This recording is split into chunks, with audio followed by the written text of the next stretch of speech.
All right, hello everyone. Welcome to Lesson 9 of Calculus 1. So today we're going to talk about something called a derivative, and this will be an introduction to that concept. So previously, in the previous lessons, in addition to reviewing pre-calculus, we also learned about something called a limit, which is essentially what a function does as its input approaches a particular number.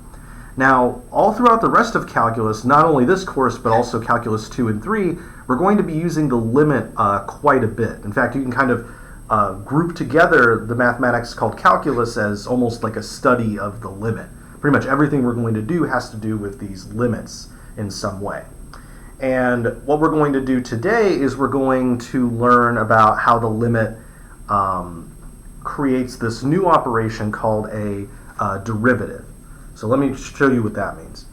So first of all, let's review a concept you may have heard of before, the average rate of change. And notice that word change here. Remember on the very first day of class I said that calculus is essentially the mathematical study of change. So it makes sense that we're seeing this word here. Now the average rate of change of two quantities would be the change in one of them, we're going to call that y, over the change in x. Now whenever you see this triangle symbol, this is delta, that means change. So this is the change in y over the change in x. Another way you might be familiar with this is something like this: y final minus y initial over x final minus x initial. All right, and this also may seem familiar. You may also know the name for this. This is called a slope. You do the change in y over the change in x. We do the rise over the run. All right, so let's take a look at a picture of this. So let's say we have some kind of function. Maybe it looks like this right here. And let's say that x initial is back here. So this is the first x that we're starting at, and then maybe the x that we're ending at, x final, is all the way over here. Now, what this would represent, it would represent the slope of this line connecting these two right here. All right, and then this is the average rate of change here. Now, if you look at this function, it isn't always changing at a rate equal to the average rate of change. Like, for example, if we get to this flat part here, it doesn't seem like we're changing in our y much at all right there. And in fact, here we're even going down a bit in our y, whereas this goes steadily upward. So the average rate of change is good for getting kind of a holistic picture of how your quantity is changing, but it's not great for analyzing kind of specific or local scenarios here. Now let's say I decided to have y be f of x. So this is some function f of x here. So another way we can write this is we can write this as f of x final minus f of x initial over x final minus x initial here. So if y is f of x, then we could just write the change in y like that. Now what I'm going to do is I'm going to define a new quantity called h. And h is the gap between x initial and x final right here. So the smaller we make h, the closer these get together. And one thing we can see here is that since h is the gap here, if we start at x initial and we add h, then we end up getting x final right here. So I'm going to take this equation and I'm going to put it into here. So I have f of x initial plus h minus f of x initial over x initial plus h minus x initial right here. And notice that I have two of these and one of them is being subtracted, so those can simply go away, and then now all I have is this h, or the gap, on the bottom here. And then finally, since we only have one x left over, there's not two x's to differentiate between anymore, I'm just going to write this as f of x plus h minus f of x over h. So this x right here will also be called x. All right. Now, you may have seen this before. We actually did a few limits of things that look like this. So why is this important? Well, like I said earlier, the average rate of change is nice for getting a holistic picture of what's going on, of how the thing's changing, but it doesn't really account for the kind of individual ups and downs that we encounter along the way. Now, a way to rectify that to make it a bit better is to make these closer together. So let's say maybe I decided to put another closer x final right here. And then I would connect these two, and then this would be my average rate of change, the slope of this line. And that might be a little bit more accurate to get the change right there, but maybe we can make it even better. The closer we put our final point to our initial point, the more accurate our rate of change will be. So now we have a line like this, and this is a pretty good representation of how this is changing here. And by the way, all these lines that I'm drawing, kind of the lines that are getting closer and closer together, or have points that are closer together, are called secant lines. So I'm drawing these secant lines, and the points that I'm using to generate them are getting closer together. Now you might ask, okay, well, if this is getting more accurate as a rate of change, the closer I get, why don't I just only have x initial? I just do x initial as x initial and x final. So I just use the same point for both. Well, unfortunately, we can't do that because then our change in x would be 0, and as we all know, we cannot divide by 0. Okay, so we can't actually have the rate of change at one point. That doesn't quite make sense.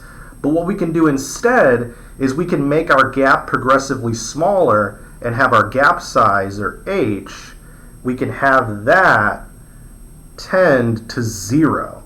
So as we make our gap smaller and smaller, this will get more and more accurate until finally we'll have what's called the tangent line at a point. And the slope of this tangent line will tell you how much this quantity is changing. So what we're going to do here is we're going to look at the limit as h goes to 0. So we're making our gap smaller and smaller of f of x plus h minus f of x over h. By the way, this right here, one name you'll see for this is a difference quotient. So that's a name you'll see for this f of x plus h minus f of x over h. Now, if we send the limit as h goes to 0 for this, this is what is known as a derivative. And the way we write a derivative of a function is we just write the function like normal, but then we put this little tick mark in between the function name f and then the parentheses here. And this is called f prime of x. And this is the derivative. All right. So what does this actually mean mathematically? So what is this quantity right here? I said it's kind of a measure of rate of change, but it's no longer an average rate of change. The derivative is the instantaneous rate of change. So it's how much the function is changing at this very point. And remember, we don't do that by plugging in delta x equals 0. That doesn't quite work. We simply look at the limit as h, or delta x goes to 0. So it's a key difference here. And with the limit, remember, we don't see what actually happens at the point. We see what happens as we approach it. So we can kind of avoid the issue of plugging in 0 in the bottom. So this is one interpretation of the derivative. And notice, again, we have the word change here. Another interpretation of the derivative, a more geometric one, is it's the slope of the tangent line to the function at the point x. So if we look here, I drew this final line right here at this point x, and it kind of just barely kisses the curve right here, and then it shoots off. But temporarily, at that point, it's going in the same direction as my function. So that's what a tangent line is. And the derivative gives us the slope of that line. All right, so this is what a derivative is, and in general, I usually think of it this way. I think of it as the instantaneous rate of change of a function. So if you want to know how fast something is changing, you're probably going to have a derivative in there somewhere. All right, now this is one definition of a derivative, and this definition right here is good for general x. So what I mean by that is that if you just want to know the derivative in general without any particular point in mind, then this would be the better definition to use to compute that. But let's say we wanted to know the derivative at a point x equals a. So let's say we were specifically interested in the rate of change of the function, say at like a equals 2. We want to know how fast this function is changing at 2. Then what we would do is we would use this definition. So we'd have f prime of a, where a is our specific number, and then we have the limit as x goes to a of f of x minus f of a over x minus a. And even though this looks a bit different from the other definition I have up here, it's really the same thing in disguise. We can imagine this x as our final point, and then this a as our initial point. So we're still doing final minus initial here, and then we're doing the same thing for the function up here. So it's still technically the same procedure going on, and then we're sending x to a, making this change be smaller and smaller. All right, well, enough about the theory here. Why don't we actually go ahead and compute the derivative of a function? So let's see here. Let me move up my paper. So for our first example, I want to find f prime of x if f of x is x squared. All right, so x squared is a pretty common function that we see. It's one we're pretty familiar with, so it's a good place to start in terms of doing the derivative. Now I want to find the derivative for this function in general. I want to find the rate of change for any x that I want. So I'm going to use this definition of the derivative up here. That one's going to be better in this situation. So let's go ahead and get started. So f prime of x, and I'm going to copy what I had up there. It's the limit as h goes to 0 of f of x plus h minus f of x over h. All right, now that's for any function, but I want to use this function specifically. So I'm going to substitute in my x squared here. So just like all our limits, we need to make sure that we keep it until we actually plug in the h equals 0 here. So I have f of x plus h. Now f of x is x squared, so f of x plus h will be where I replace this x here with an x plus h. So instead of x squared, it'll be x plus h squared. And then I subtract just the original function, so just x squared with no h's. And then I divide by h. Now, it might be tempting to just plug in h equals 0. That's usually kind of our gut response when we see a limit. Maybe we can get lucky and just plug in the number and just be done with it. But unfortunately, we'd be dividing by 0 down here. So we need to somehow eliminate this h down here. And that's going to be the theme of all of these type of derivatives here. All right, now I see on the top I could FOIL this out, and maybe that could help us. That seems to be the only thing we can do right here. So if I were to FOIL this out, it's a square. So I have x squared plus 2xh plus h squared. And then remember, I'm still subtracting x squared here. And then I divide by h.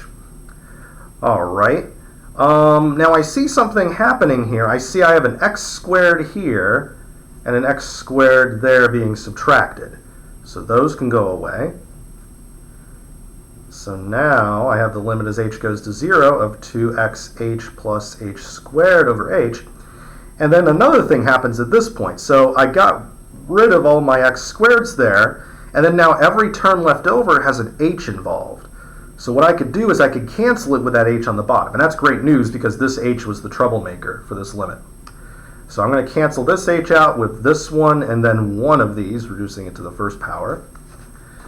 So I'm going to have now the limit as h goes to 0 of 2x plus h.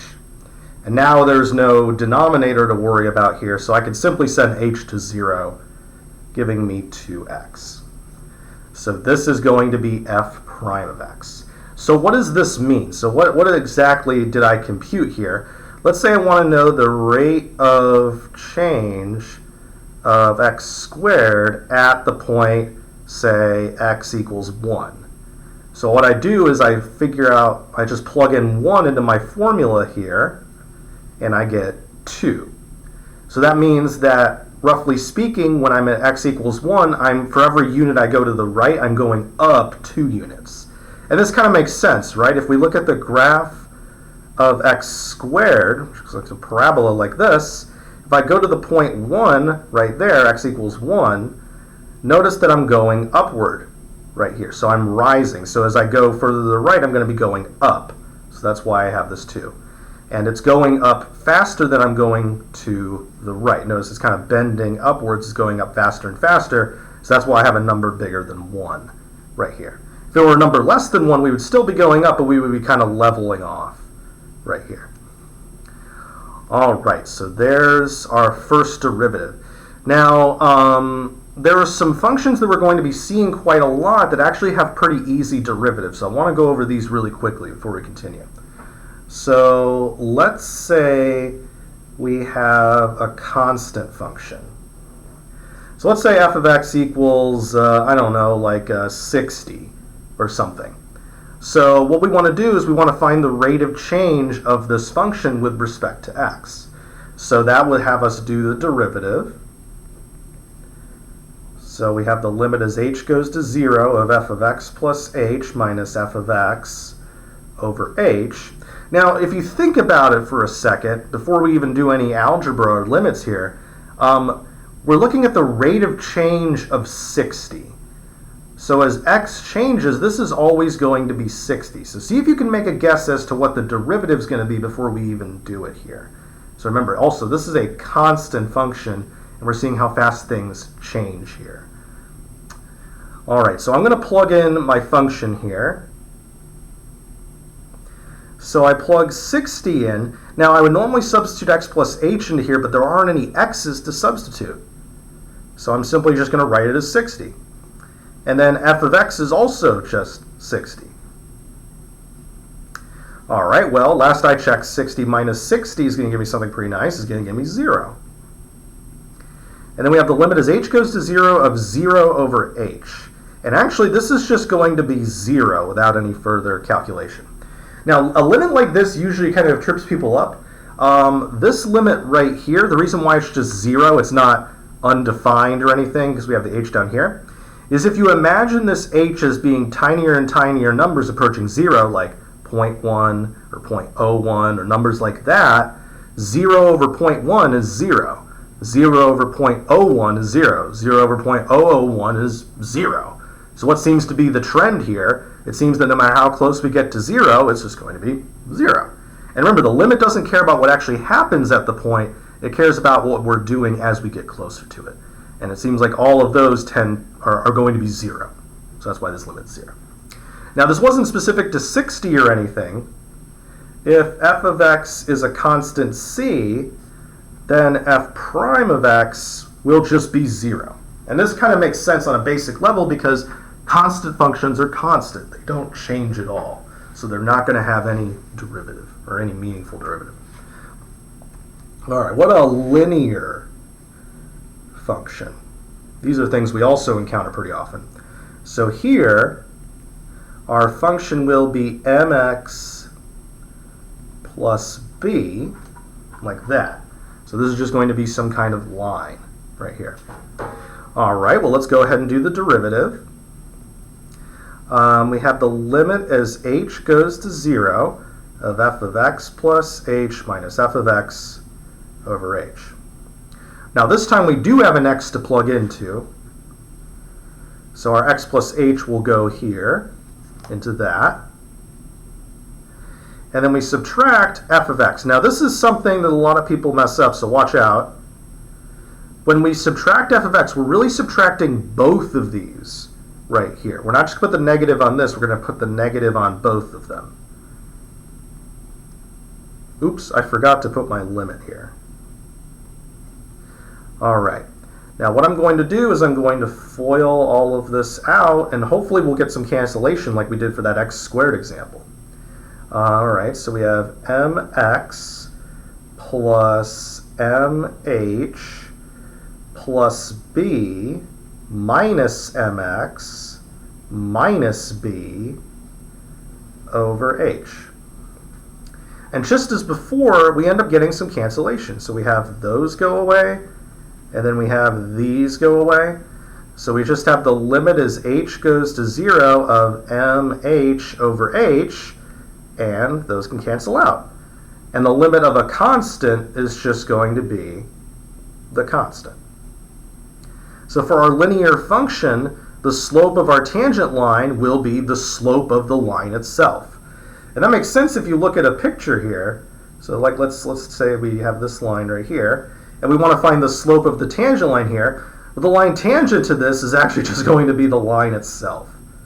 So lines are their own tangent lines. So we're just going to get the thing next to the x right here. All right, so these both used definitions, the x plus h definition of the derivative. I want to show you how we use that other definition of the derivative that we saw earlier, the f of x minus f of a over x minus a. All right, so for our next example, we want to find the equation of the tangent line of the function f of x equals the square root of x at x equals 9. All right, so let's see here. So we want to find an equation of the tangent line, right? Now earlier I said that one of the definitions of the derivative, or one of the ways we think about it, is the slope of the tangent line. So we need to get our slope of the tangent line, and that will just be f prime, and specifically it'll be f prime of 9, because that's the point that we're concerned about here. All right, so we're definitely going to need to figure that out. Also, if we need a line, we not only need a slope at a point that it goes through, so the tangent line goes through the point 9, because that's where we're finding the tangent line. And then it also, remember, tangent lines always touch the function where they are. So if we're finding the tangent line at 1 for this, our tangent line touches and goes through that point. So that means that we're going to have a y value the same as the function. So this will be the square root of 9, or 9, 3, right here. All right, so we know it's going to go through this point, and we know it's going to have this slope. So our line is going to look like this: y minus the y value, 3, and then we have our slope, which we'll figure out in a minute, and then we have x minus 9 right here. All right, so all we need to do now to get our tangent line is just figure out what f prime of 9 is. Now, as I said earlier, let me go back to that piece of paper here. If we want to find the derivative at a particular point, it's typically better to use this definition of the derivative here. So that's exactly what we're going to do for this. Alrighty. So let's go ahead and start this. So we have f prime of 9. So that's going to be the limit as x goes to 9 of f of x minus f of 9 over x minus 9 right here. All right, so let's see here. So we have the limit as x goes to 9 of root x minus, now if I plug 9 into here, I'm going to get 3. And then we have x minus 9. Okay, and then once again, as always is the case with these derivatives, we initially have a 0 over 0 situation. So what we're going to do to fix this, I notice that I have a square root up here. And if I'm ever in trouble and there's a square root involved, multiplying by the conjugate is often a good idea. So I'm going to multiply the top and bottom by the square root of x plus 3. So if I do that, I do root x times root x is x, and then the middle terms will always cancel out with the conjugates, because I'm going to get plus 3 root x and then minus 3 root x. And then I have minus 9. And then on the bottom here I have the x minus 9 from earlier, and then root x plus 3. And now I think I see where this is going here.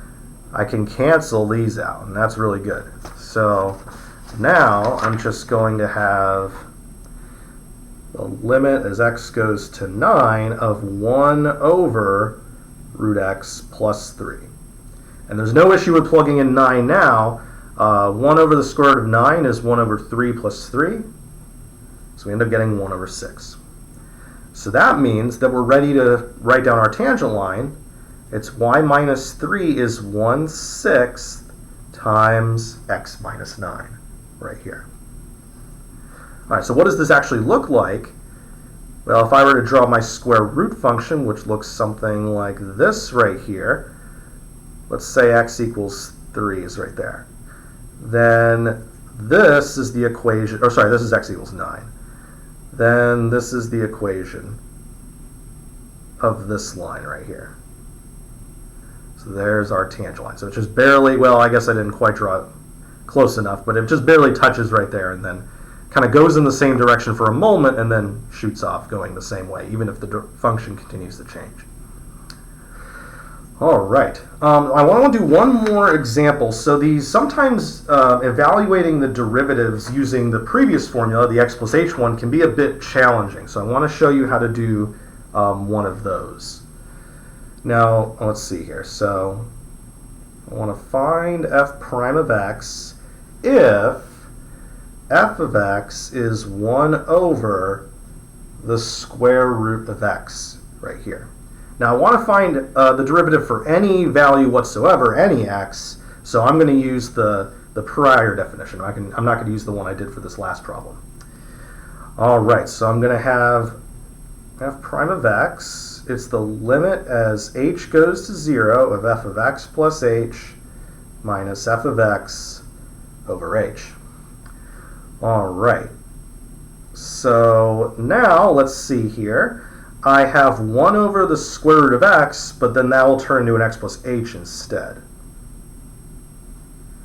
And then I subtract f of x, and I divide all of this by h. Now, unfortunately, this time we have a kind of a nasty compound fraction here. So we're going to need to deal with this. Now, what I'm going to do is I'm going to try to combine these fraction on the top and then combine the h into that. But before I combine these on the top, I need a common denominator. So I'm going to multiply the top and bottom of this by root x, and the top and bottom of this by root x plus h, because that's what they're missing on each fraction. So I have root x over root x plus h, minus root x plus h over root x plus h, and then all of this is divided by h. Okay, now I'm ready to combine everything into a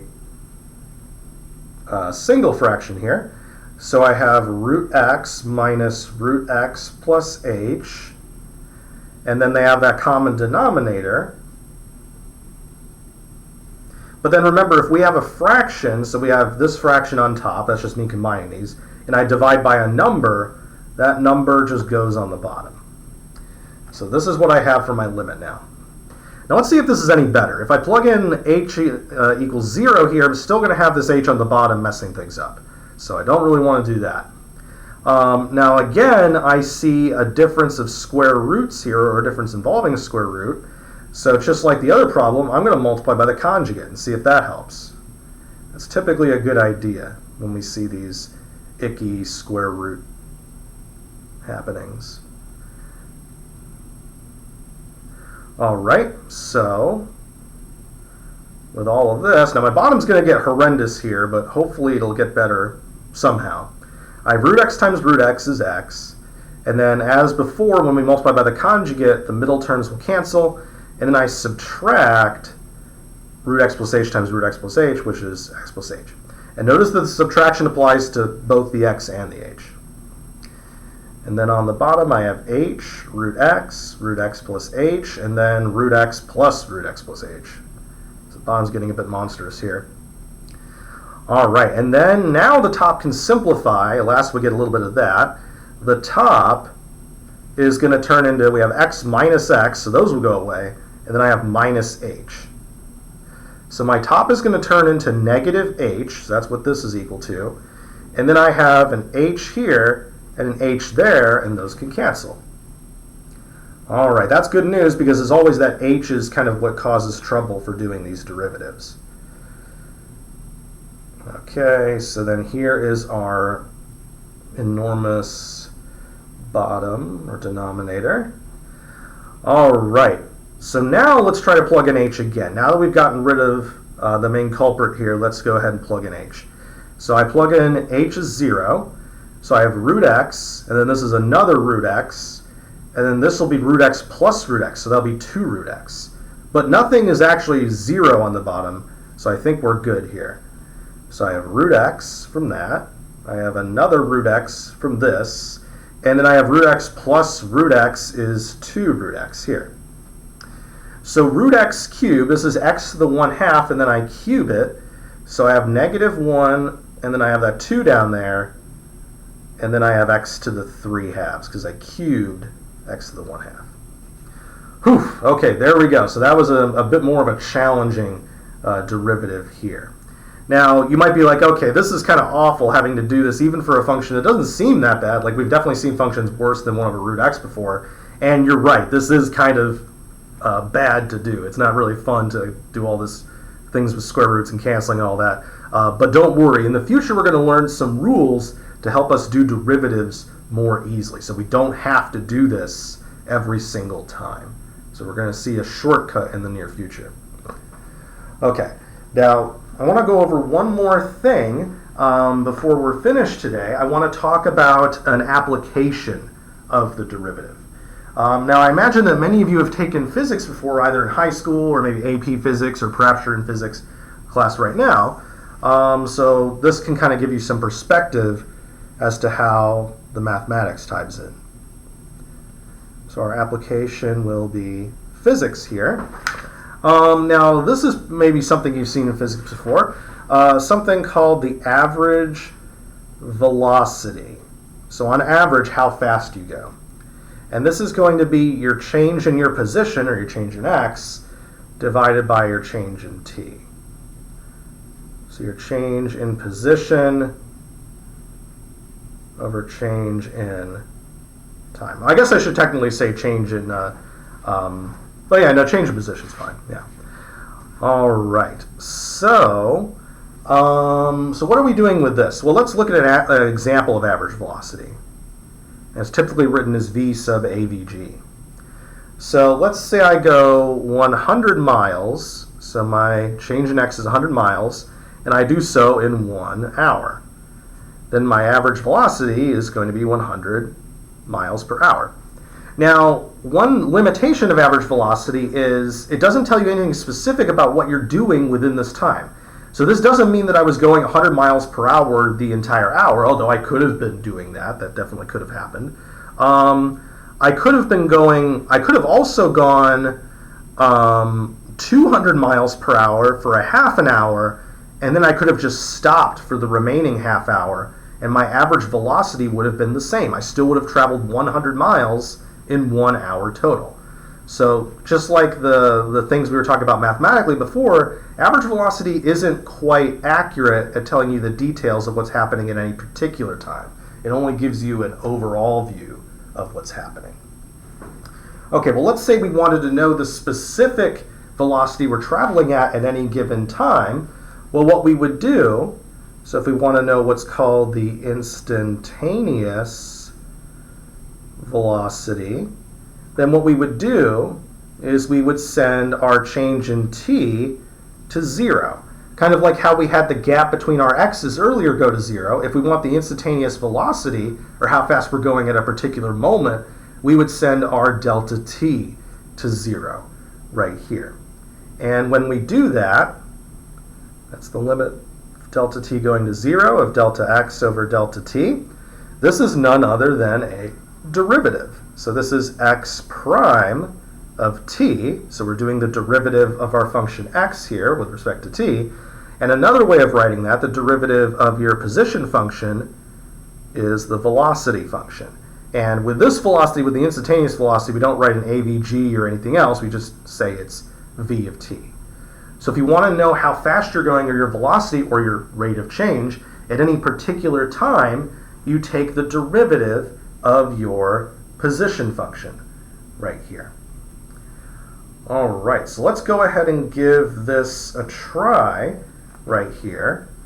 So let's say a ball has the position function y equals -1/2 gt squared plus 10.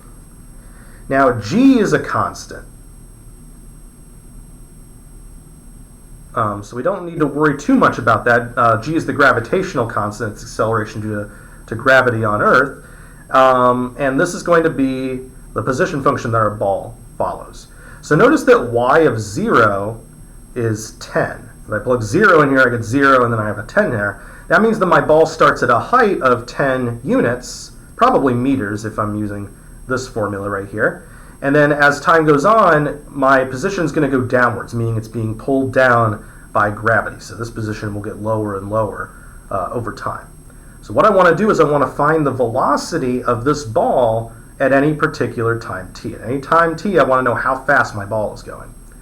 So that's going to have us compute y prime of t, which is the limit as h goes to 0 of y of t plus h minus y of t over h, right here. So we use the same definition of the derivative where we had before. We have the variable plus h, and this time our variable is t. So we have the variable plus h minus just the function with the variable, the given function, and then we divide by h.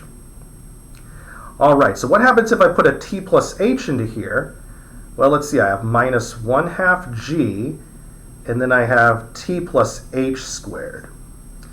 And then I add 10, and then I subtract my original function.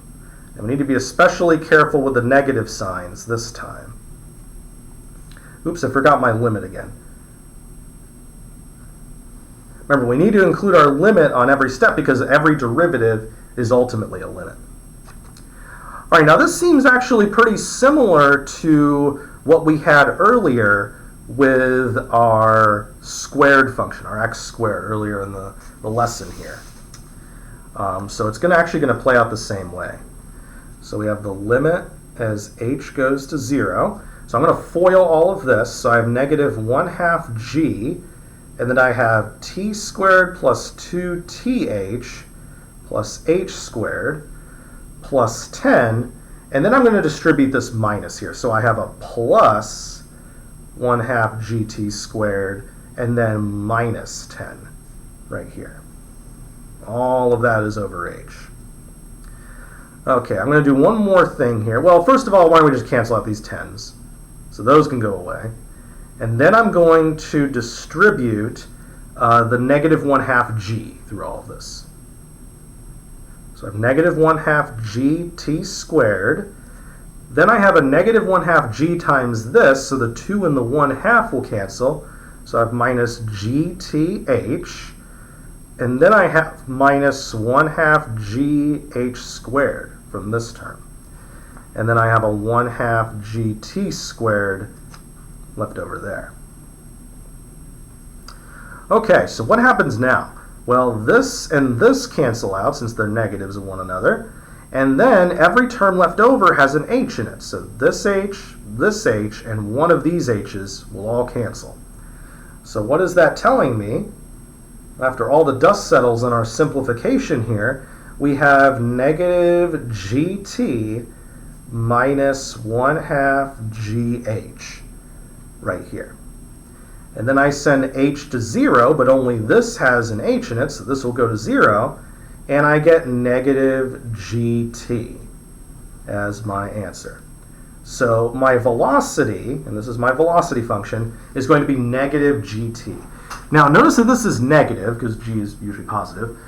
So what is this saying? This is saying if I drop the ball and let gravity act on it, my ball will move downwards. And whenever something goes downwards or decreases, it's going to have a negative derivative or a negative velocity. So that's what we end up getting right here.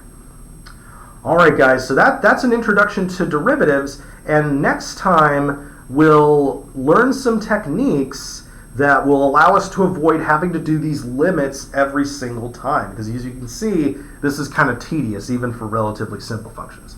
So that will be what we have to look forward to next time. So I'll see you guys then.